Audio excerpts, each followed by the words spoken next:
Friends, welcome back to the my new video guys and my YouTube channel. Today friends, we are going to talk about how can we disable eyes protection mode setting in our Poco phone. Friends, you want to disable your eyes protection mode setting in your Poco phone, so how can you disable?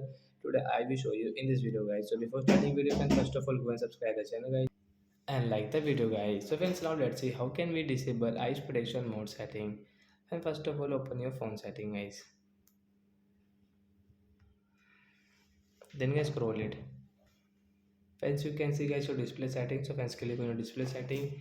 Guys, click on this reading mode option, means eyes protection mode. Guys, you can disable from here this icon, blue icon in your Poco phone. Guys, you can see guys tap here. Then guys your eyes protection mode will disable. And guys, you can see skin color is normal guys.